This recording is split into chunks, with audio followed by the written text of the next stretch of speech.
നിയമസഭാ തെരഞ്ഞെടുപ്പിൽ LDF അല്ലാതെ മറ്റാരുണ്ടെന്ന മുദ്രാവാക്യം ശരിയായ സന്ദേശം നൽകിയില്ലെന്ന് മുൻമന്ത്രി പി രാജീവ്. ജനങ്ങൾക്കിടയിൽ അതിൽ നിന്ന് വ്യത്യസ്തമായ ഒരു ബോധമാണ് രൂപപ്പെട്ടതെന്നും അദ്ദേഹം പറഞ്ഞു. വിവിധ രാഷ്ട്രീയ സംഘടനാ വിഷയങ്ങൾ ഉൾപ്പെടെ പാർട്ടിയുടെ നിലപാടുകളും അദ്ദേഹം വിശദീകരിച്ചു. നിയമസഭാ തെരഞ്ഞെടുപ്പിൽ LDF അല്ലാതെ മറ്റാരുണ്ട് എന്ന മുദ്രാവാക്യം ശരിയായ സമീപനമായില്ലെന്ന് മുൻമന്ത്രി പി രാജീവ് അഭിപ്രായപ്പെട്ടു.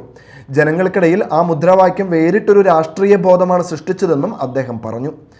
വർഗ ബഹുജന സംഘടനകൾ സ്വതന്ത്രമായി പ്രവർത്തിക്കണമെന്നത് രേഖകളിൽ മാത്രമായി ഒതുങ്ങുന്നുവെന്നും യഥാർത്ഥത്തിൽ അതിന് പരിമിതികൾ ഉണ്ടാകുന്നുണ്ടെന്നും പി രാജീവ് അഭിപ്രായപ്പെട്ടു.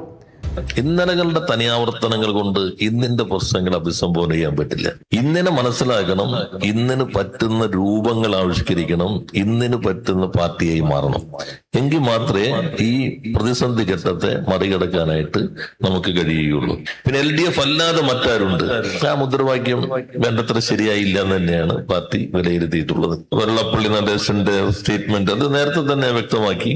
അത്തരം കാര്യങ്ങളിൽ നമുക്ക് ശക്തമായ നിലപാട് സ്വീകരിക്കുമെങ്കിൽ വീഴ്ച പറ്റിയിട്ടുണ്ട്. ശബരിമലയുടെ പ്രശ്നം അതിൽ നമ്മൾ നടപടിയെടുക്കുമ്പോൾ വീഴ്ച ആ സന്ദർഭത്തിൽ തന്നെ നടപടിയെടുക്കേണ്ടതായിരുന്നു. പാർട്ടിയുടെ സംഘടനാ സാങ്കേതികത്വങ്ങളല്ല നോക്കേണ്ടിയിരുന്നതെന്നും ഇപ്പൊ നമ്മൾ കണ്ടിട്ടുണ്ട്.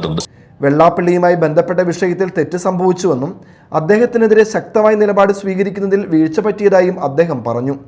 കമ്പ്യൂട്ടറിൽ ഉള്ളതുപോലെ അൺഡു ചെയ്യാൻ കഴിയാത്തതിനാൽ അനുഭവങ്ങളിൽ നിന്ന് പഠിച്ച് ഭാവിയിൽ കൂടുതൽ സൂക്ഷ്മമായി ഇടപെടേണ്ടതുണ്ടെന്നും അദ്ദേഹം വ്യക്തമാക്കി. സാങ്കേതികത്വങ്ങൾക്കപ്പുറം രാഷ്ട്രീയ സാഹചര്യങ്ങൾ കൂടി വിലയിരുത്തേണ്ടതുണ്ടായിരുന്നുവെന്നും അദ്ദേഹം കൂട്ടിച്ചേർത്തു.